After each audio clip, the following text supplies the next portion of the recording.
Bismillahirrahmanirrahim. Assalamu alaikum wa rahmatullahi wa barakatuh. For those of you who don't know who I am, my name is Imran Tabrizi. I work in emergency medicine. I work in the A&E department. And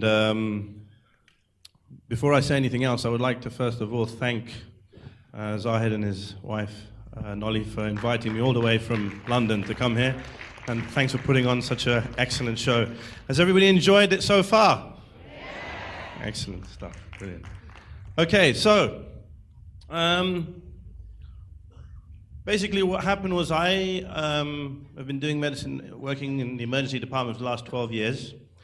And myself and a friend of mine, Dr. Mark Tan, who can't be with us today, we both worked in emergency medicine and we both share the same common viewpoint about medicine.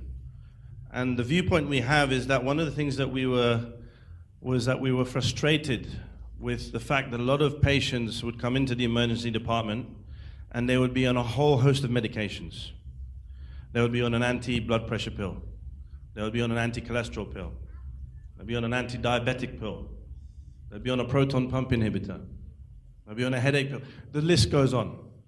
Is there anybody, just a show of hands, of anybody who knows people or who are taking that many medications? A show of hands. Okay, so there's quite a few. Well, no, it's not that much actually. I would have expected a lot more. But in the Western world, it's very common. And it's something which is very prevalent in the emergency department. We get a lot of people with chronic illness. So I basically myself and Mark Tan feel that we're losing the battle against chronic medicine.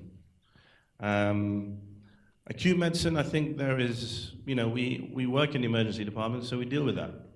But chronic medicine, I think we're losing the battle, and I think it's something that needs to change. So what myself and Mark Tan decided to do is we both decided to embark on a course in naturopathy and nutrition. And last year, actually two weeks ago, I actually just graduated. So I'm actually, thank you very much, thank you. So I've actually seen both sides. I've seen the allopathic side, and I've seen the other side, which is the nutritional side, and it's becoming more and more prevalent as time goes on. People are beginning to realize that nutrition is one of the key issues to trying to live a healthy life.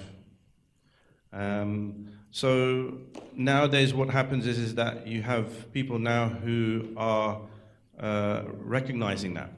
And one of the developments that has happened recently is there is something called functional medicine. I don't know if anybody's heard of that. But functional medicine is something which is growing. There is, in the United States, in Washington State, there is the Institute of Functional Medicine. And last month, I attended one of the very first international forums. And our next international forum is going to be in April. So I'd urge you to go on YouTube and type in Functional Medicine International Forum. And I think it's something which, as you get involved with Kangen water, it's going to be something that you're going to want to know more about. You see? And the reason why I say that is because how I got into Kangen water was through Mark.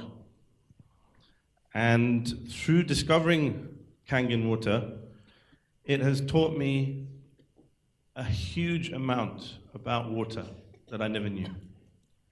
And I think most of the people in this room who've experienced Kangen water also will be surprised at this great gift that Allah has given us, which is the water. And I think most of the people in this room are very privileged, in fact, to know or to be in touch with Kangen water. Most of you have seen the lectures or the demos about all the places where they have this miracle water. You've heard about Lourdes in France. You've heard about Lake Titicaca in Peru. We have Zamzam water. All of these waters claim to have miraculous effects, and we now know with science what it is, or some of the attributes of what Kangen water has. Now, Coming back to what I said about functional medicine is something which is slowly being picked up. It's something which is only a handful of doctors actually recognize it. And it's hoped that this community will start to grow. Can you hear me all right? Yeah. So it's a community which is slowly growing, and as time goes on, people are going to start to realize that a lot of the things that we eat and drink is what determines how we can become more healthy. And it's a very good way of looking at things. One of the sayings we have is, فَبِأَيِّ اللَّهِ رَبِّكُمَا تَكَذِبَانِ. Which of the favors of your Lord do you deny? Allah has created your body. He's created all the things that you could possibly have in the world that grows, which you have access to. Zamzam water being one of them, and alhamdulillah, Kangen water is now with us. We have that. We have that. Vegetables and fruits. Vegetables and fruits is something which grows. Allah has provided that for you, but yet we deny. Not only do we also deny, we've complicated things even more by actually poisoning them. Now, the reason for that is because of supply and demand. When you start to introduce ecology, economy, and politics and all of those things, people want to make profit, people want to make a large amount, it suffers from those things. So vegetables and fruits now have a lot of pesticides in, insecticides in, but alhamdulillah, we now have a way of removing that. We have Kangen water 11.5. We can put that inside. We can wash vegetables and fruits. What does Kangen mean? Back to origin.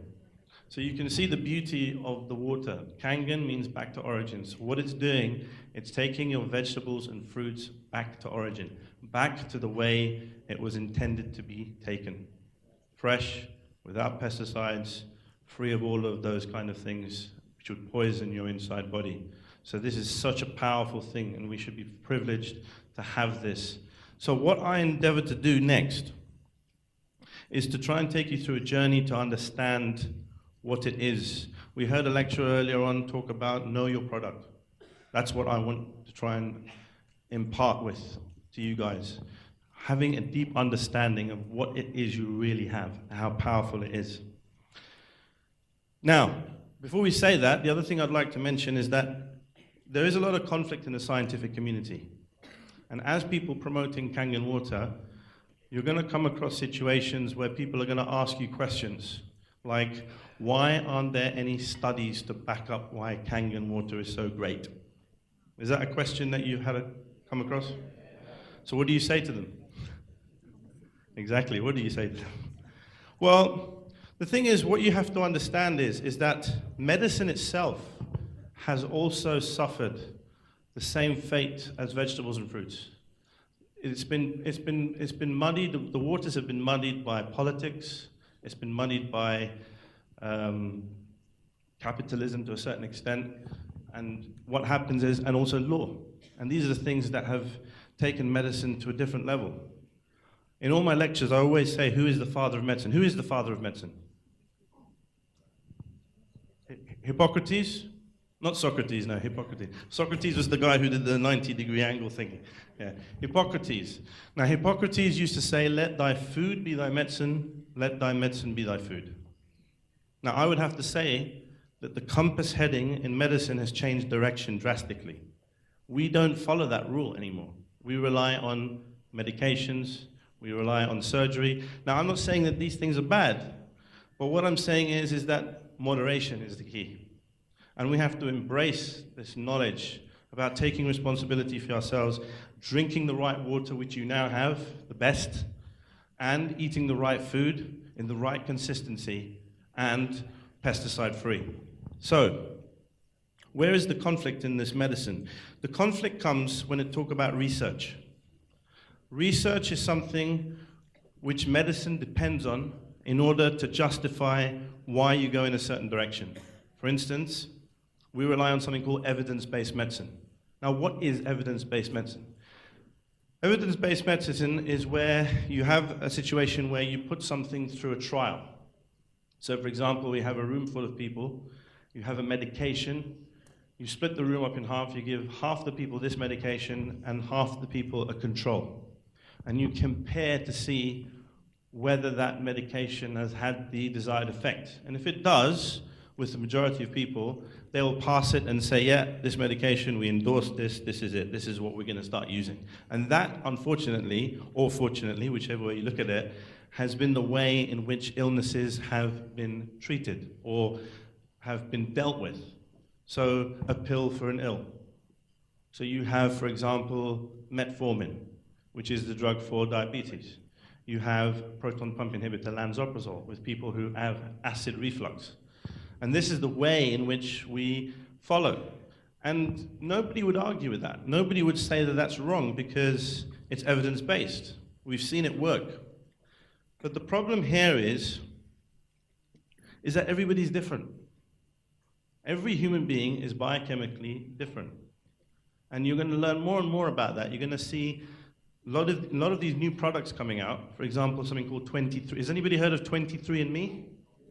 Yeah, so these are all genetic testing kits, which you can take home, send off to a laboratory, and they will send you back a biochemical pathway or a biochemical system to show how you fare or how your body does things like oxidizes, if you're a fast oxidizer or you're a slow oxidizer, how your body is different from everybody else's.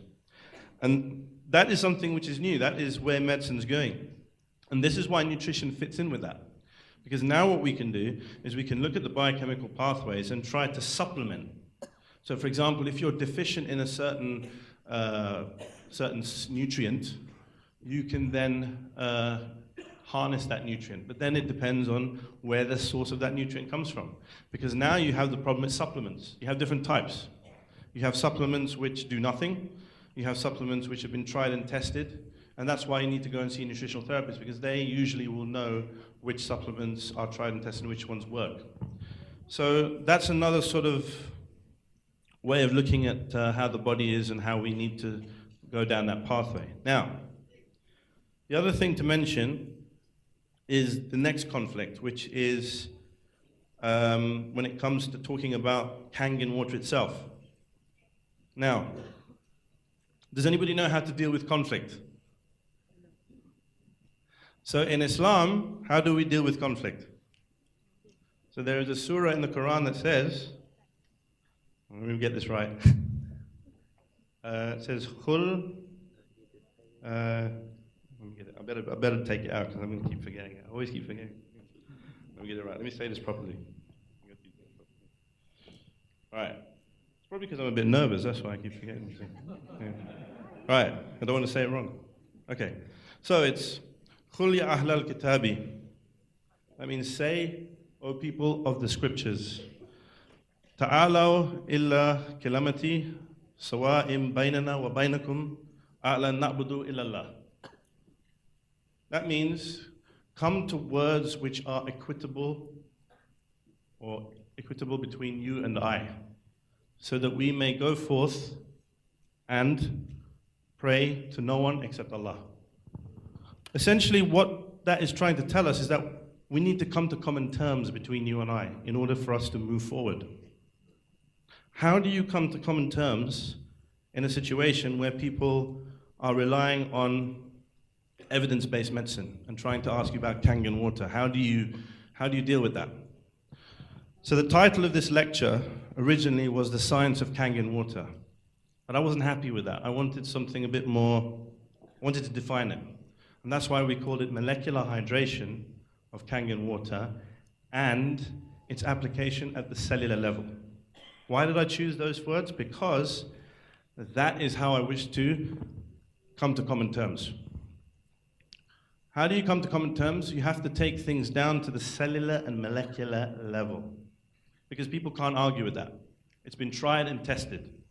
People know about atoms, protons, electrons, neutrons. At least that's what you guys are going to learn. So I apologize to all of those unreservedly if this is something you find boring.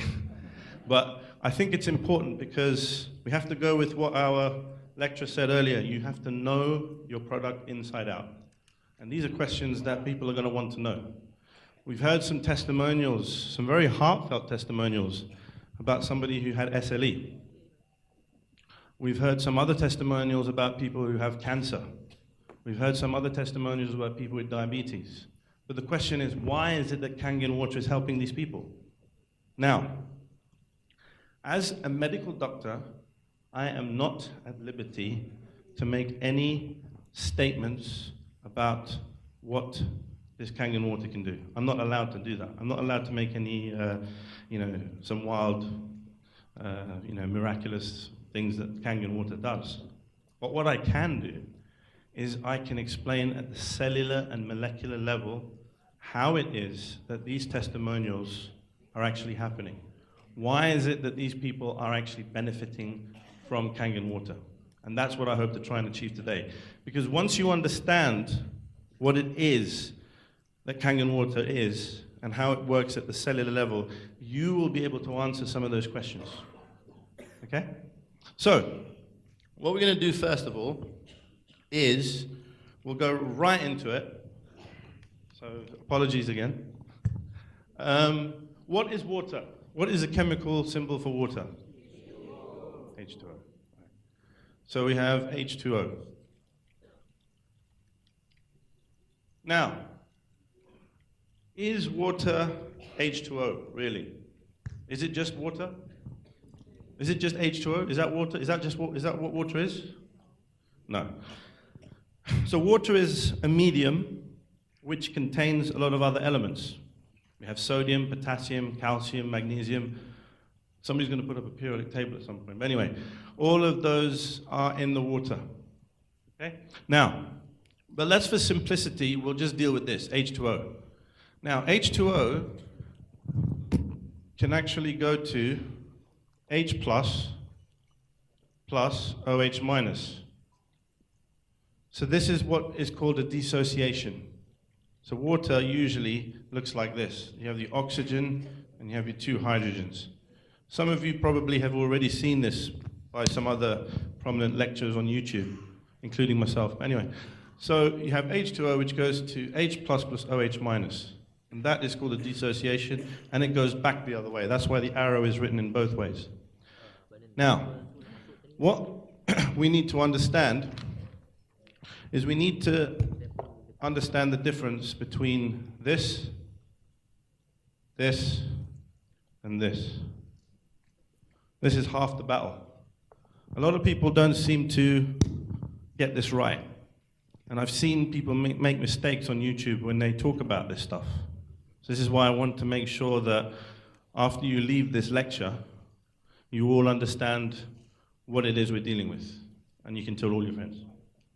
So, right, okay, periodic table, right.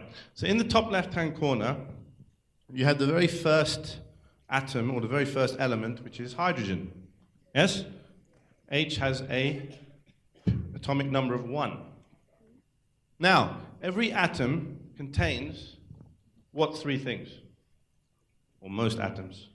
Neutrons, protons, electrons, right. How many neutrons does hydrogen have? You sure? Final answer? Hydrogen contains 0 neutrons. Yeah, that's a trick question, you fell for it. Right, so it has 0 neutrons, okay? How many protons? 1 proton. And how many electrons? I'm talking about hydrogen, yeah? 1 electron. Now the reason why hydrogen, this is hydrogen atom, this is what we're talking about here, hydrogen. Hydrogen has 1 proton, 1 electron, and therefore the proton is the positive charge, the electron is the negative charge, the positive and the negative cancel each other out, so hydrogen atom has a charge of what? 0. 0 charge. There's no charge on hydrogen atom because the electron and the proton cancel each other out. Right? That's that one there, the one that says 1.0079. So that's your hydrogen atom. Yes? So what then is this creature here? What is H plus? Is that an electron, or is that a proton, or is it a hydrogen atom? Which one? It's a proton, right. And that's why, because it has a positive charge. So that's this. This here, hydrogen with a plus, is actually a proton. It has lost its electron. Because the electron is the thing that is on the outside. It's the cloud. The electron has been dropped, and all that's left is a proton. Now, that, ladies and gentlemen, the proton, is what determines what about the liquid? It determines the pH. Well, it determines the acidity of a liquid. So what it means is if you have a lot of these, what is it called? Acid or alkaline? It's an acid. So acid is if you have loads of these. If you don't have many of these, what is it? It's an alkali. Exactly, so that's the difference. Now, so that is the basic premise. This one, H2, is a hydrogen what? It's a hydrogen gas, yeah, but what is it also called? What's the title of this topic? Molecular hydration. It's molecular hydrogen. That's what H2 is, molecular hydrogen. And why is it a molecule? Because it's two atoms. Two atoms make a molecule. So that's what this is, which is a gas, as you rightly said. Now, molecular hydrogen is the magic ingredient in Kangen water. Yeah? That is the secret weapon in Kangen water, H2. Now, I can just pack up and go now. That's it. Job done. Right? But that is it. That's the secret ingredient, H2. Now, the next thing we need to do is, what are the three properties of Kangen water? Alkalinization, antioxidation, and microcluster, right. So we're going to deal with each of those in kind. And the reason why I want to deal with those each in kind is because it's important you understand what those things are. So the first thing we're going to deal with is alkalinization or alkalization, whichever way you want to look at it, alkalization, right? And this is determined by something called the pH. Now, what is pH? What is pH? Say again? So pH is called potential hydrogen. Well, actually, that's actually a misnomer for two reasons. P is potential. Let's call it potential. P is actually a mathematical term. This P actually means negative logarithmic concentration of. Yeah? Follow me so far? No, you're not. Now, you're all looking at that and thinking, what the hell is he talking about? Negative logarithmic constant, what? Basically, what it is that, right, what it is, this H here, first of all, this misnomer, this H, does that refer to the hydrogen atom or the proton? You see? This is why it's a misnomer. We already met in the last page, we already talked about H plus and H. And you would be right in thinking that it was H as in hydrogen atom. But for some reason, we decided to drop the plus, and we call it pH. This H actually does not refer to hydrogen atom. It refers to H plus. And that sits in here. Now, because there's a lot of it, a lot of these protons, they had to come up with some way to quantify it. And sitting there going 1, 2, 3, 4, 5, 6, 7 would take them all day. Yes? So what they came up with was this thing called a logarithmic scale. So what they did was they said, now the logarithmic scale works exponentially. It increases like that. That's how it goes. It starts slow and it goes up like that. So this is called a logarithmic scale. And they call it negative logarithmic to confuse you even further. So what that negative means, it flips everything upside down. So what it means is if there's a lot of protons, the number is smaller. If there is less of it, the number is higher. And the scale is between what and what? 1 to 14. Yeah? This means it's acidic. This means it's alkaline. Yeah? So protons, if there's a lot of it, it's acidic.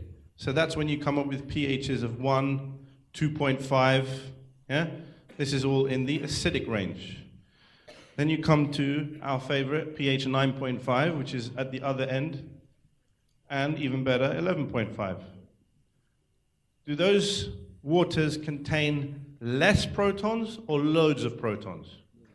Less, exactly. So you got it. So basically, this is what we talk about when we talk about pH. pH means negative logarithmic concentration of protons.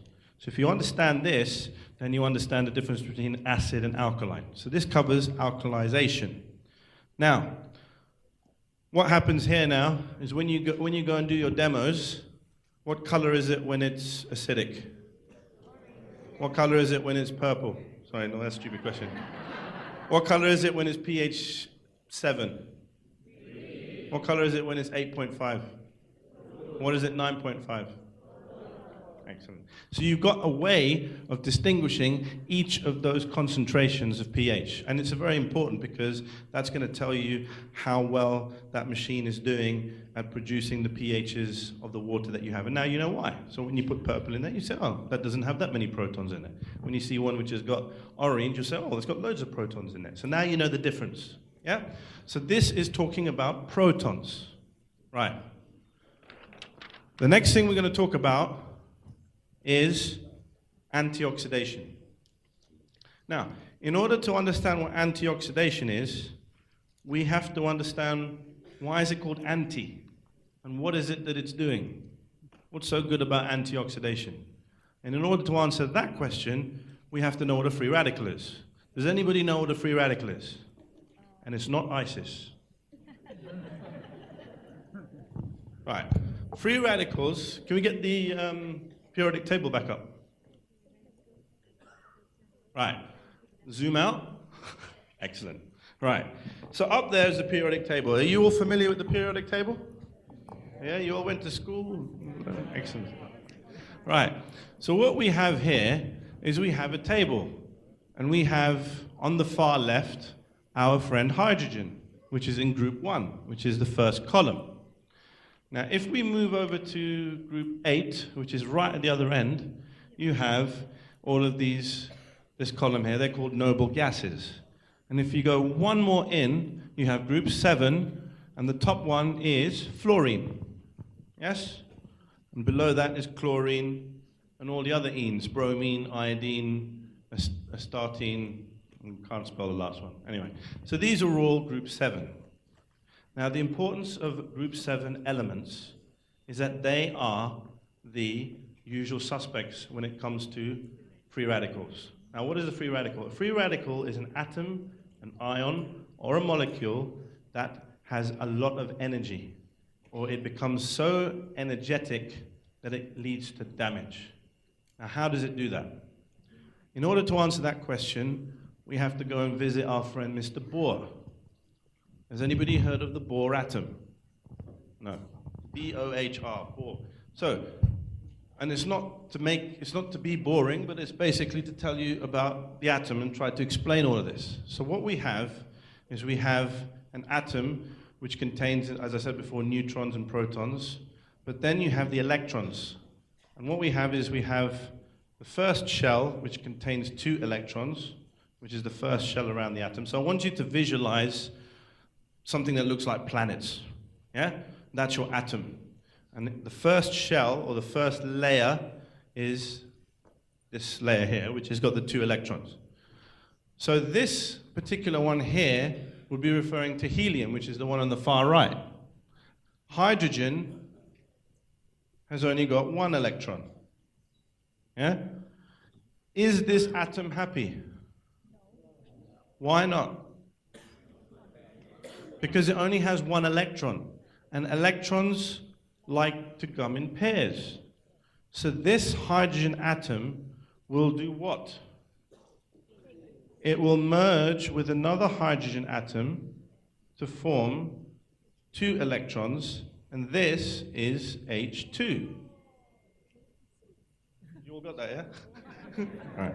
So this is molecular hydrogen. This is your hydrogen gas. This is the secret weapon in Kangen water, H2. When 2 hydrogens get together, it's because they're sharing these 2 electrons, you get H2, which is your hydrogen gas.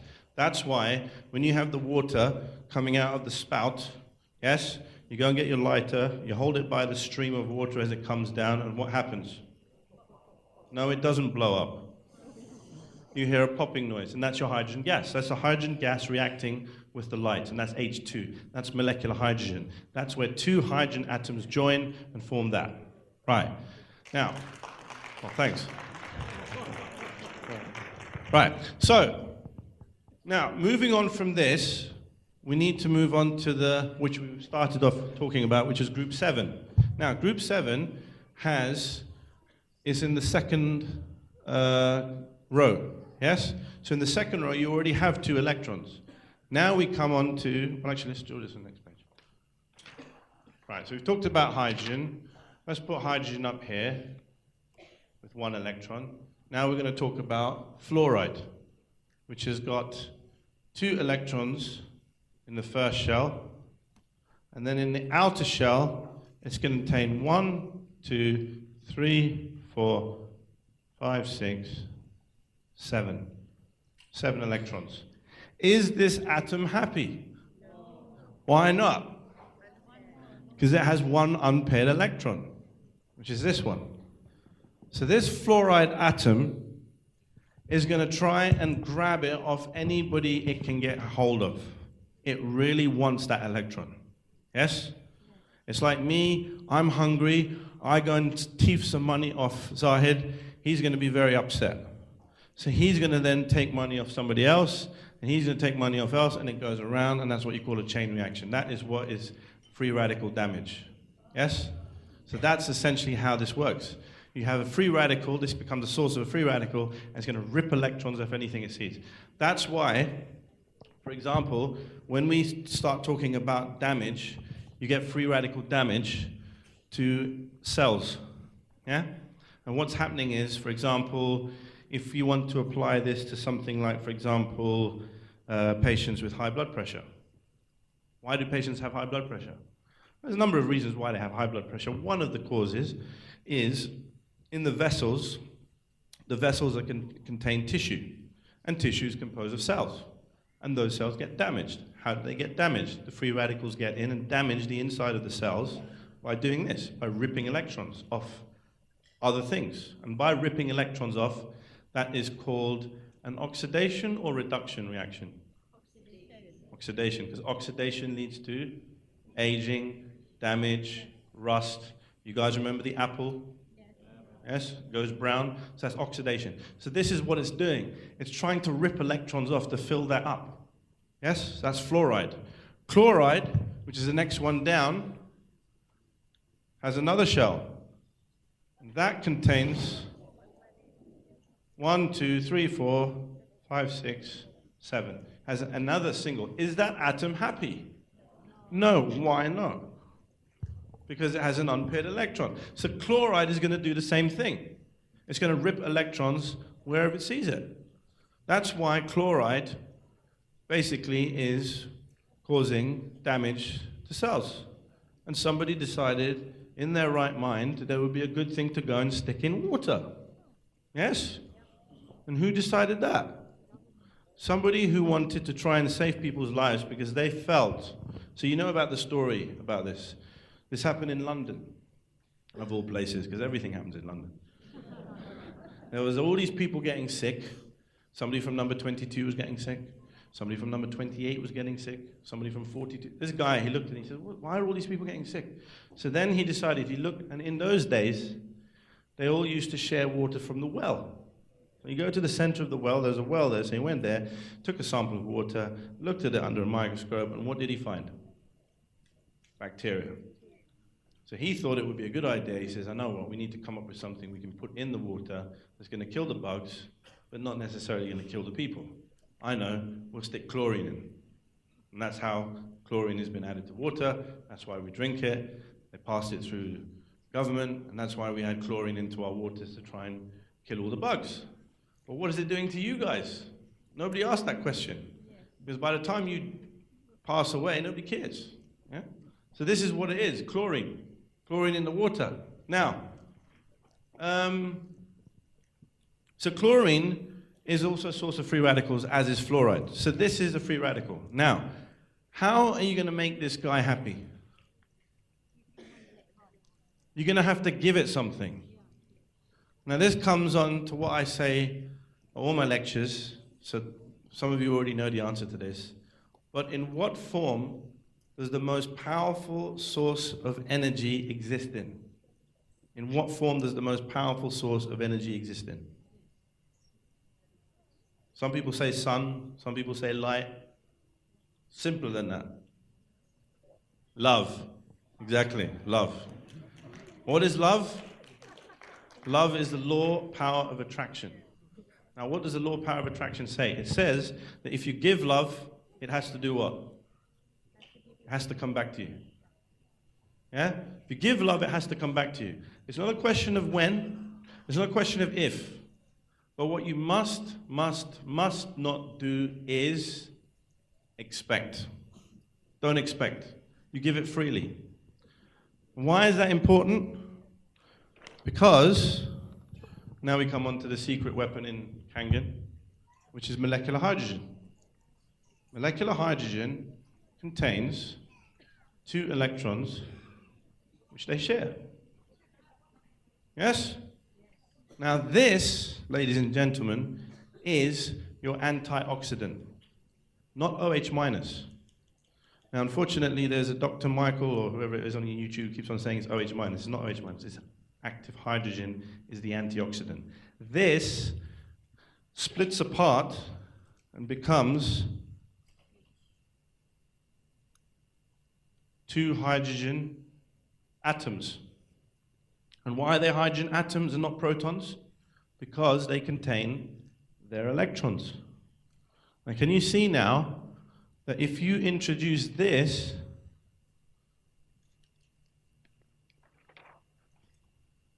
to this, it's going to come and insert itself here and shut this up. Yeah?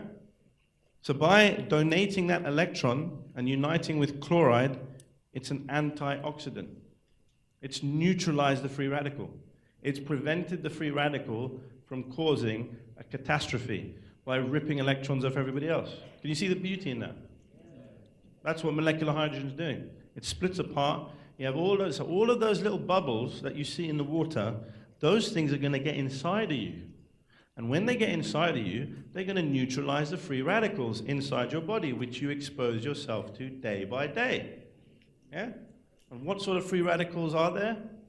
Plastics, toxins, smoke, nicotine, stuff that you smell when you go outside, all the pollution, all of those are sources of free radicals. Water that you have which has chlorine in, which you don't drink anymore because you drink Kangen, which has the chlorine taken out. Yes? So all of these things are going to be neutralized by those same hydrogen atoms which derive from molecular hydrogen. And it's going to neutralize those free radicals. Now, the other one, this is chloride. Fluoride is the one above. Has anybody ever heard anything good about fluoride, apart from the fact that it seals all the stuff in your teeth? No? So fluoride, what does it do? Yeah, it does. But the other thing it does is, they did some studies on about 100 cadavers. And what happened is they looked at these cadavers, they looked at the brains of these cadavers. And what they discovered was where the pineal gland is in the brain, they found that it was corroded. It was completely calcified. And this pineal gland, how it got like that was because of a buildup of fluoride. The fluoride, for some reason, all accumulates in that particular area. And everybody knows that the pineal gland is what's known as the third eye. It's your ability to be able to have insight. It's determined by that gland, the pineal gland in the brain. So you can imagine fluoride causing that problem.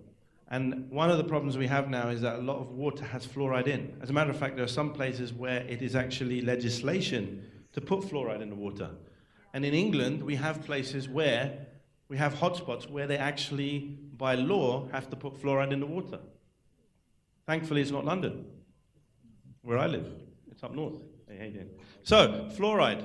So fluoride can actually get deposited in the pineal gland. Now, the other thing that fluoride is, they did another study where they found that the fluoride in the water, most of the people living in that area, they had very low IQs. And they associate that with fluoride. So fluoride doesn't have good press when it comes to those kind of things, but clearly it's very good for your teeth. But hey, good teeth, no brain? I don't know. You work it out. But anyway, so fluoride and chloride. So hydrogen, molecular hydrogen is going to neutralize those things, yes? And that's basically how you get the free radicals. That's the antioxidants. That's the antioxidant story. Now, the other thing I want to clear up about the antioxidant story is this thing about the ORP. Now, what does ORP stand for? Oxidative reduction potential, right, okay. Now, there seems to be another, misunderstanding about what ORP really is, yeah? Now, ORP, if it's positive, is that good or bad? Bad. And if it's negative, then that tells you that it's got what? It tells you that that liquid has antioxidant properties, exactly. But what is actually ORP? What is it actually measuring? Nobody really knows, do they? Measures what? Electricity. Okay, well, another way of electricity. Okay. So if I go and take that ORP meter and stick it on a wire, is it going to give me a positive reading or a negative reading? Yeah, the jury's out on that one. Okay, ORP is actually measuring a ratio. Now, what is the ratio? The ratio is between this product, or this particular species, and this. Does anybody know how you get from this to this? You should know now, because we talked about it. This is a what? What is this, a proton or electron? What is it? It's a proton, right. What do I have to add to this to make this? What do I have to add to this to make this? An electron, right. So if I add one electron, I get this. So how do I go from this to this? You add another one which has a proton and an electron, and you get that. So if you add 2 electrons and 1 proton, you get this. That's the difference. Now, the ORP, when it becomes negative, what that means is that there is a lot of this and less of this. Yeah? So do you see now, when you get your pH 9.5, is there a lot of protons or not much?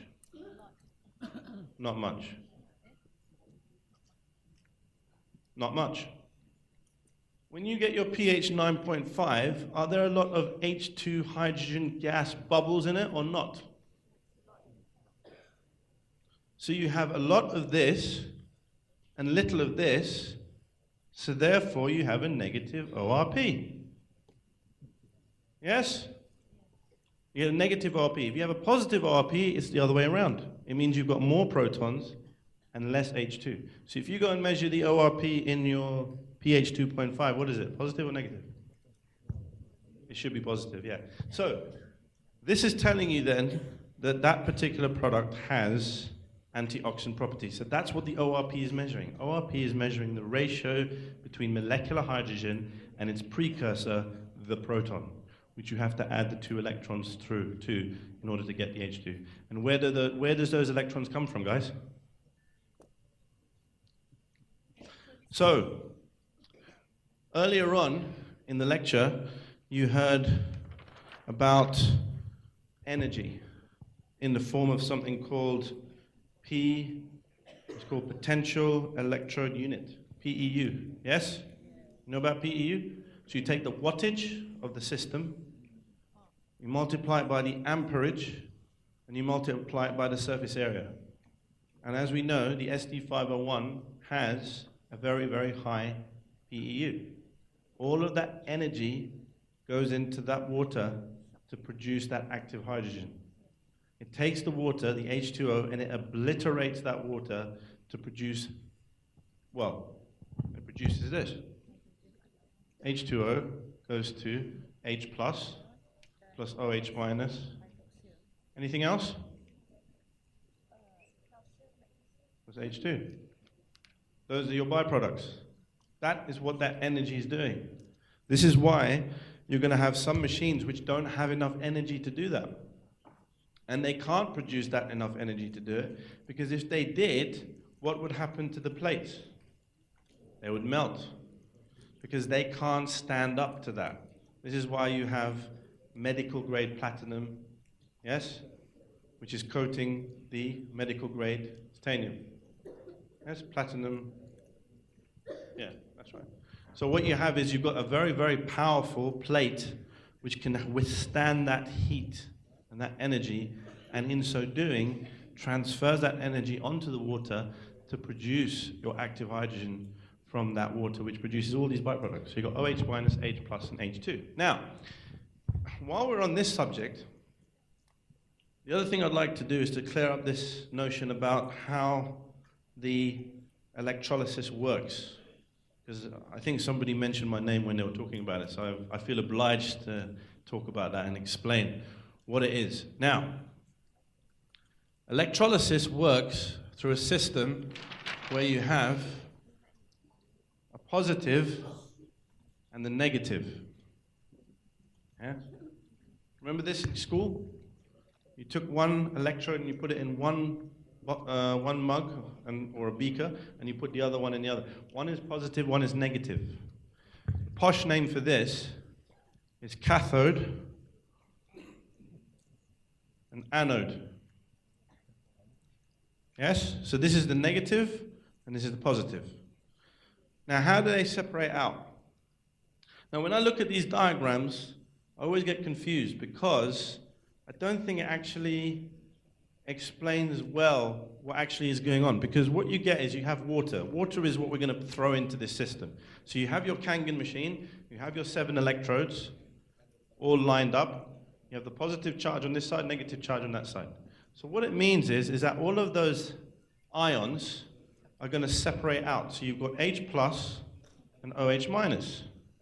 So really, all of the OH minuses should go down the positive one, because this attracts all the OH minuses, because this is the positive electrode.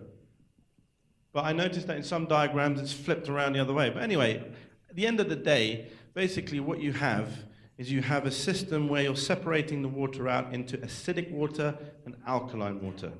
So you're going to have all the ones with OH minuses, which hardly have any of protons, which is going to produce your 9.5 pH. And then on the other electrode, you're going to have all your protons, yes? And this is going to produce your acid, yeah? 9.5, and this side should be 4.5, because they both add up to 14, yeah? So you have this acid on this side, so this is the lower spout, and this one is the upper spout. Theoretically, that's how should this work. Now, when you want to make 11.5, pH 11.5, you have to add what? Enhancer. What does that enhancer contain? Sodium hypochlorite and sodium chloride, exactly. And sodium hypochlorite is 0.01, right? Now, essentially what that means is now you're going to add to this 2 more ions, Na plus and Cl minus. Yeah? You've already got H plus and OH minus in that system. Now you're going to add Na plus, which is sodium, and Cl minus. Now where do these go? Well, because you have a buildup of OH minuses here, it's going to attract, you're going to have all these OH minuses which are not connected to anything. You've got a liquid in there, it's got loads of OH minuses, it's going to attract one of these. Which one is it going to attract? Is it going to attract a negative or a positive? Think again. OH minus is negative, it's going to attract the opposite, it's going to attract positive. So what you're going to get on this side is NaOH. And on this side, you're going to get Cl minus. So do you see now why you're going to rack this up to 9.5 is now going to become 11.5, and this 4.5 is going to become 2.5.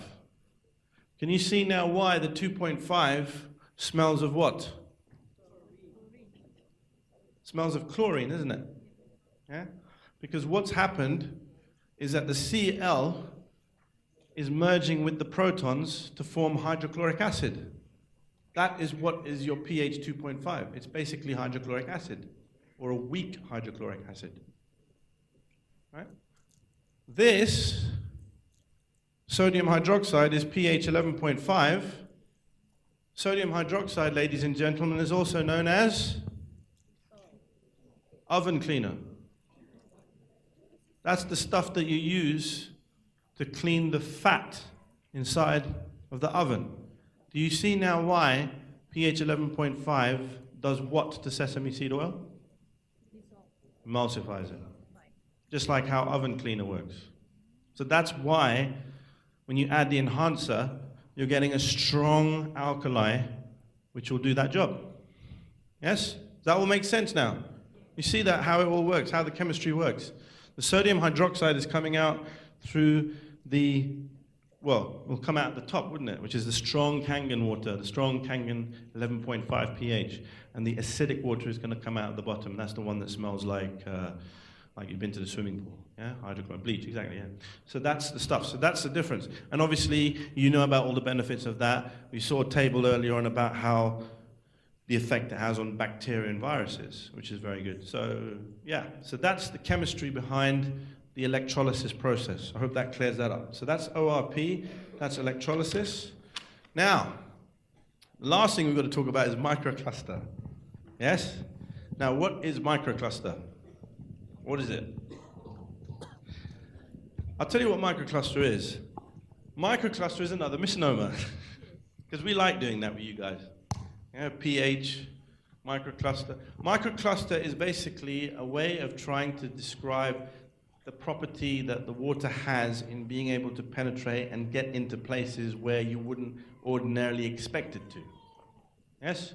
Now, how does it do it? Nobody really understands. If you go up to a scientist and say to him, this water is very, very small and this water is very, very big, he's going to tell you where to go. Yeah? Because there is simply no way of quantifying how, you know, you can, I mean, you get all these people who bring these big beads and small beads and, you know, they got 50,000 beads in a beaker and 10,000 in the other one. They say, oh, this one's smaller and this one's bigger. Very, very good idea of explaining it.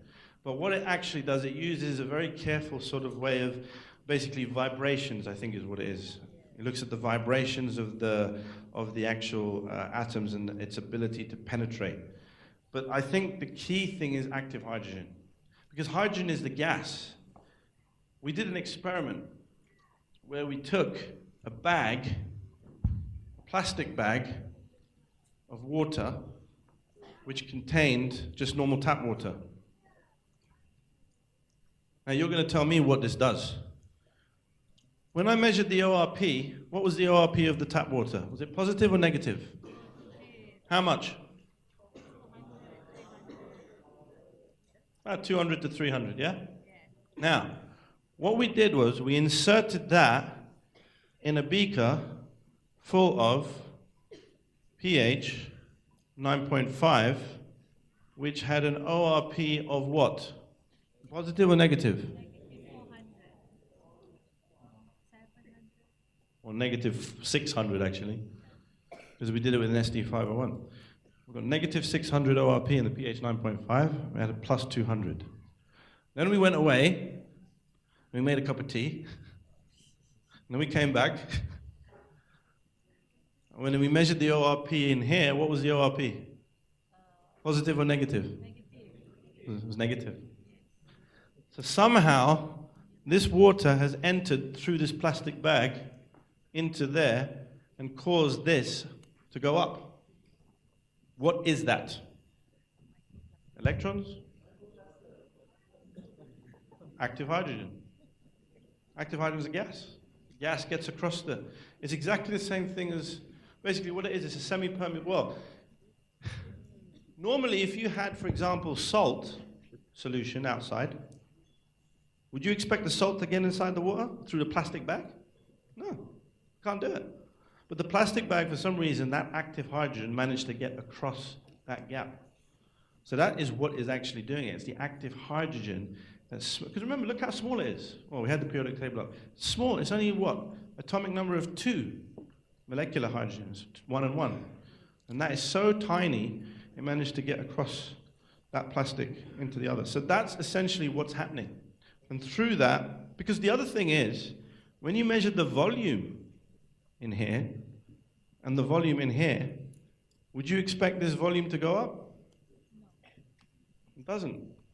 The volume stays the same. So something is getting out of the tap, something is getting out from the pH 9.5 into the bag. So it's the active hydrogen. It's the active hydrogen that's getting in there and causing the ORP to go more negative. So that is basically how this is working. Now, you all know about Mr. Peter Agre. Yes? He's the guy that won the Nobel Prize in 2003 for discovering aquaporins in the cell. So, I think we're done now with the Kangen because we know we've talked about pH, we've talked about alkalization, and we've talked about microcluster to a certain extent. What we now need to do is we now need to look. So we've talked about molecular hydrogen. Now we're going to talk about molecular hydrogen. Now we're going to talk about the cellular aspect. Now, this is where we go back to. We've studied chemistry. Now we're going to do some biology. So we've got the cell. What is the most important part of a cell? Say again? The nucleus? The membrane, yeah. It's who you let in and who you let out. It's the bouncers at the door. Yeah?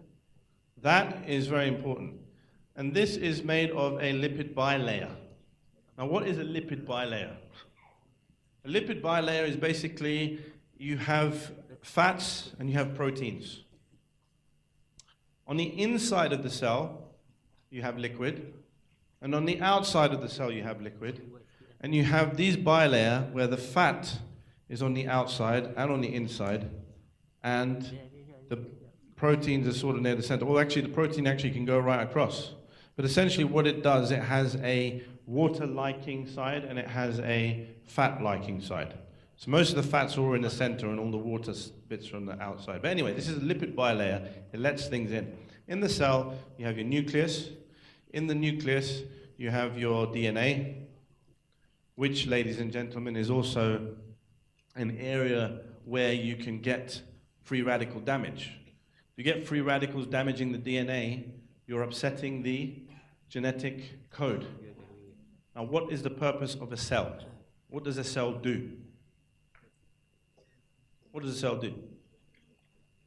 Yeah, it duplicates, but the other thing it does, it's a factory. It's a factory for making things. And how do we know that? Because in here you've got the genetic code. Then you have, this is DNA.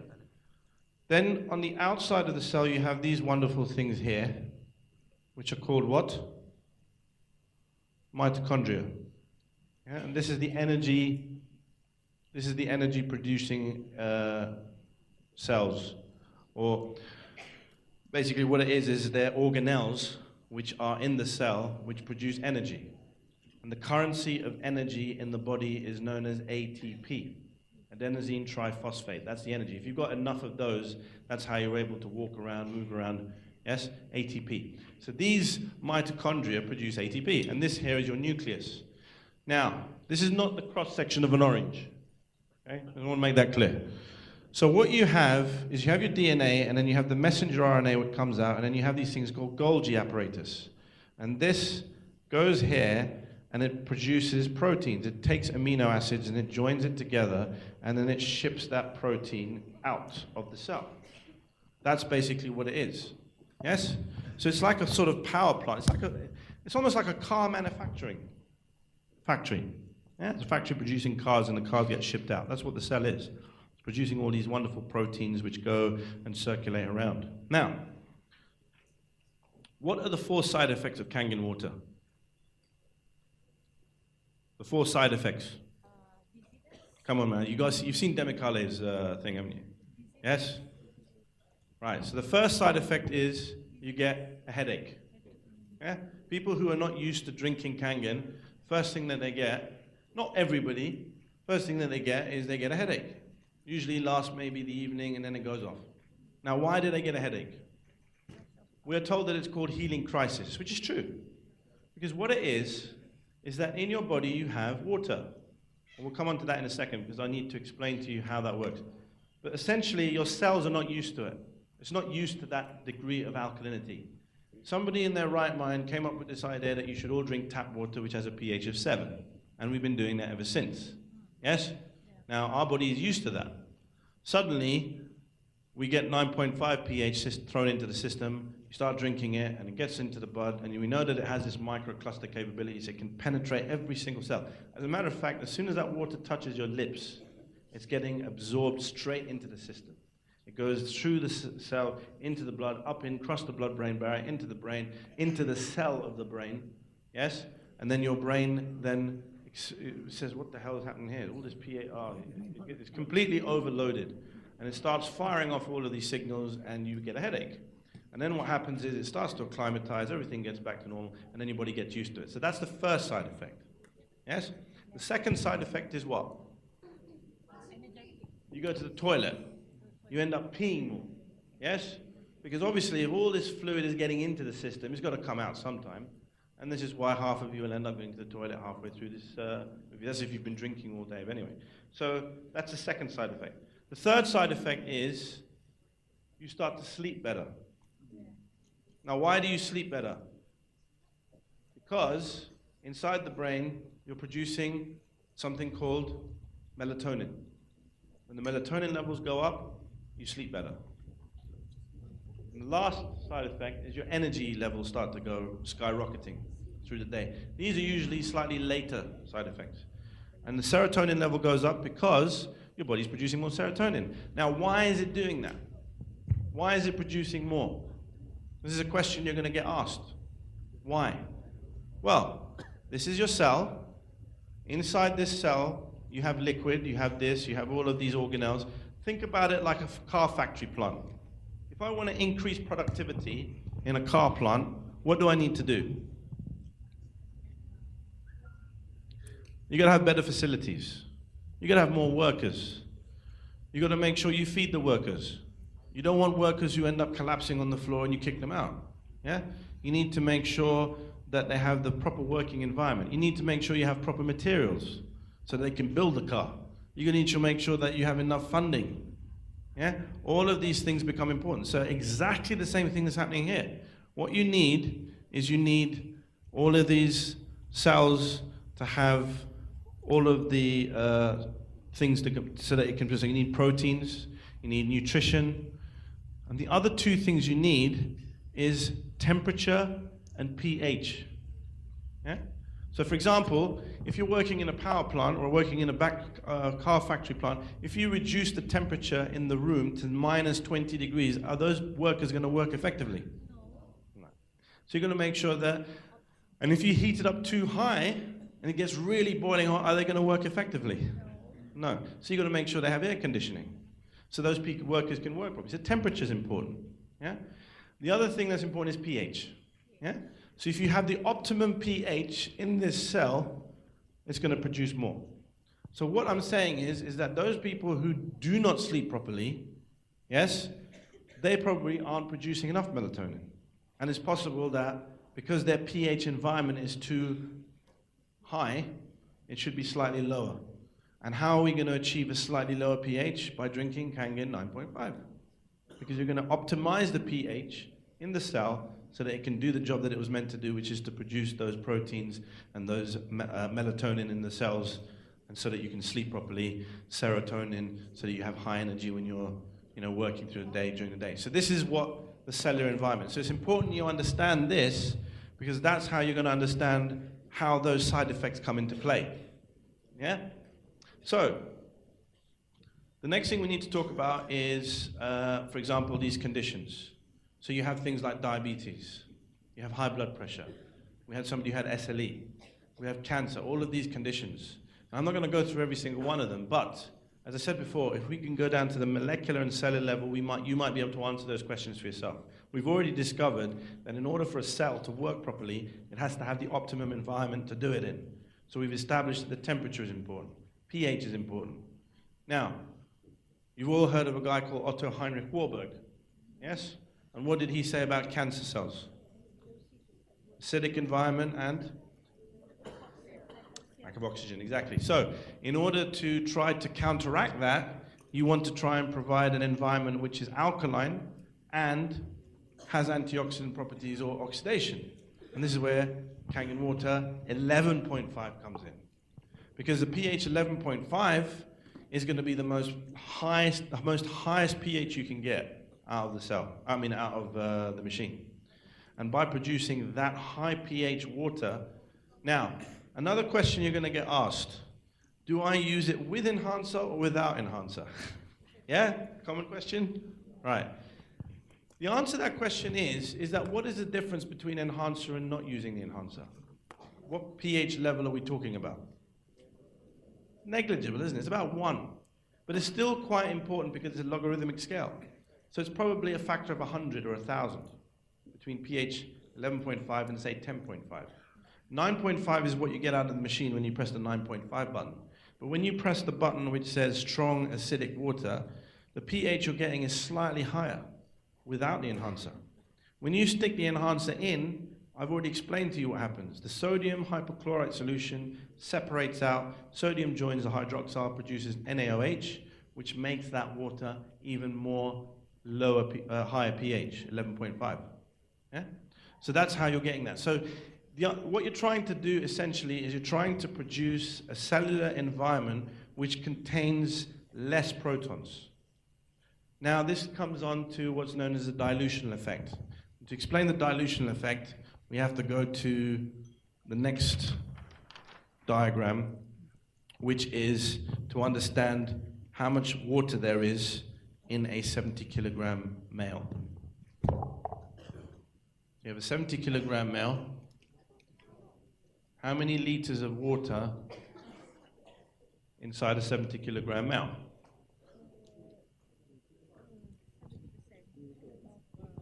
3.5 liters. Any advance on 3.5? 70 liters? 49? Okay. So the answer is 45. 45 liters of water in a 70 kilogram male. Now the guy who came up with 3.5 is probably getting mixed up with the volume of blood in the body. And how much volume of blood is there in the body? How many pints? 8 pints or 5 liters. Yeah? So 5 liters of liquid is in blood. What's my next question going to be? What's my next question going to be? My next question is where the hell is the other 40? Yes? We've got 5 liters of blood. Where's the other 40? No. 40 plus 5 makes 45, yeah? Have I not written it big enough? So 45 liters of water, 5 liters in the blood. Where's the other 40? Right, so you've got 25 in the intracellular space. How many cells are there in the body? Start counting. I want an answer by this evening. Okay. So there's between 37 and 70 trillion cells in the body. If you take every single one of those cells and take all the liquid out of all of them, yes, you get about 25 liters in total. So if you have 25 liters intracellular, where's the rest? Extracellular. Yeah? Remember I drew that diagram of the cell? Yeah? You got liquid in the cell, and you got liquid outside the cell. Inside the cell, 25, outside 15. So that's how the distribution of water is in the body. Dr. Michael will talk about bones and all these other things which makes up the rest. He's talking about 72% of the body being water. But if you equate it into volume, this is important. Can you ever see why this is an important diagram? Because when you drink your Kangen water, your bottle, can you see how the volume is going to separate? How much of that is going to be intracellular? Is it going to be more or less than in the blood? More of it is going to go to the cells, yeah? Because 25 liters is intracellular. Yeah? So if you divide this up in proportions, the majority of the water is going to go intracellular. Some of it is going to be extracellular, and the least is going to be in the blood. Yeah?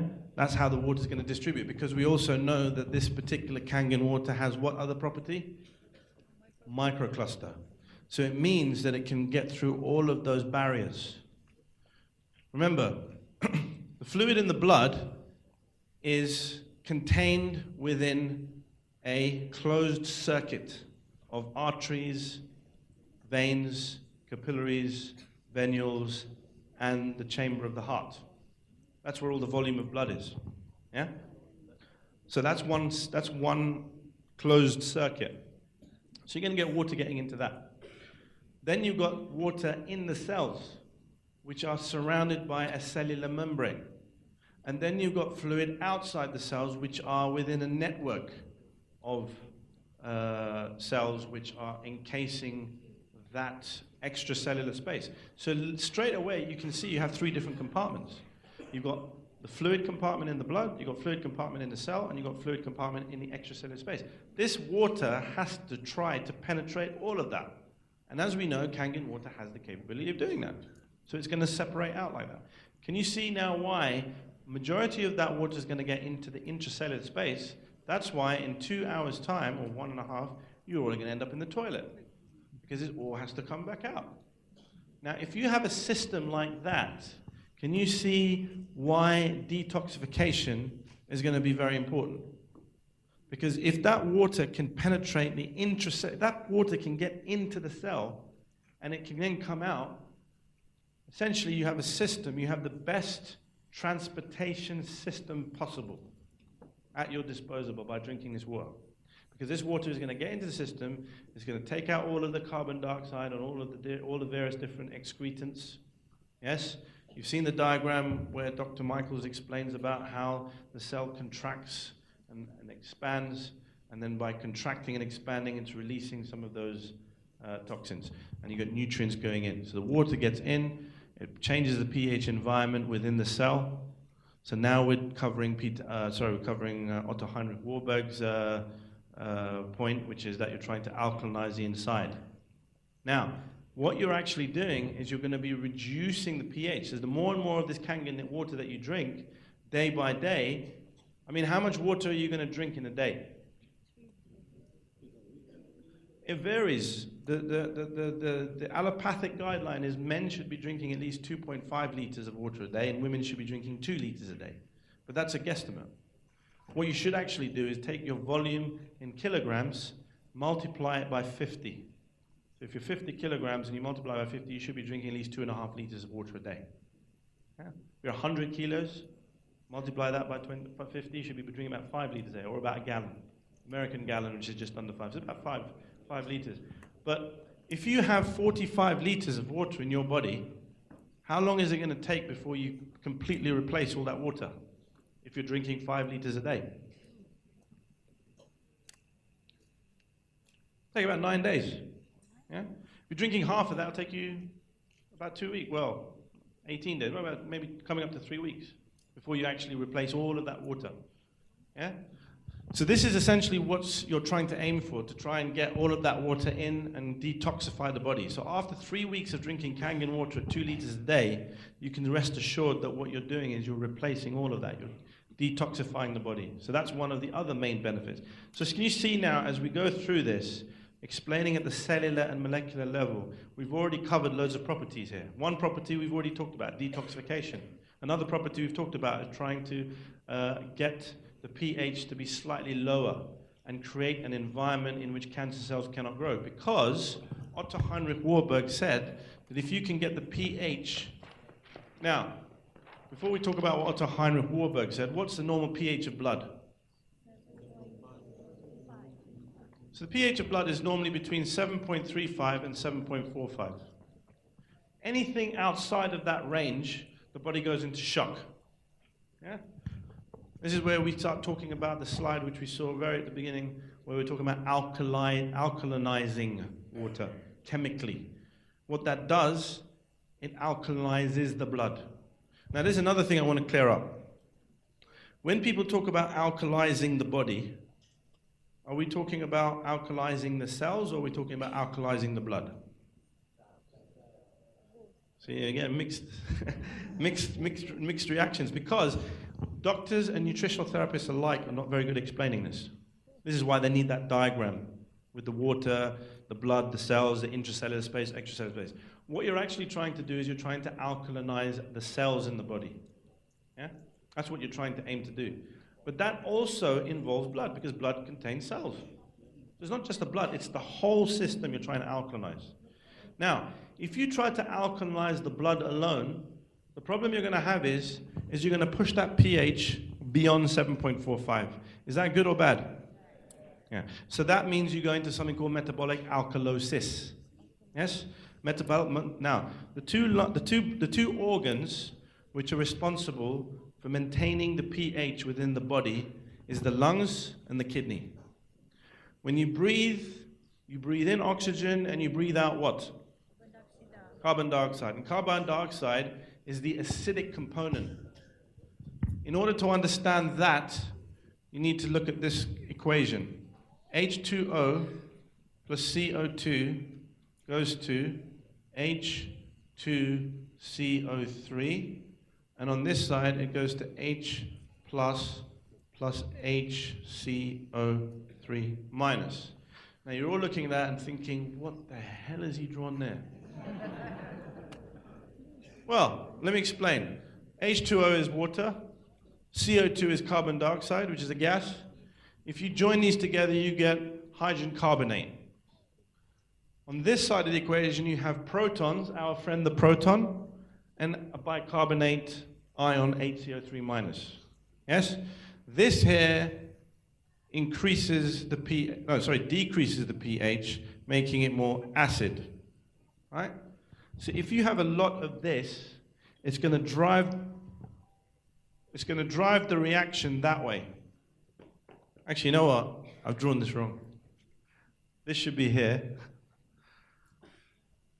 And this should be here. Yeah, that's right. Sorry. So H2CO3 is in the middle. It can go either that way or this way. If it goes that way, you have the protons and the HCO3 minus. If you increase this, it's going to drive the reaction this way and cause this to go up.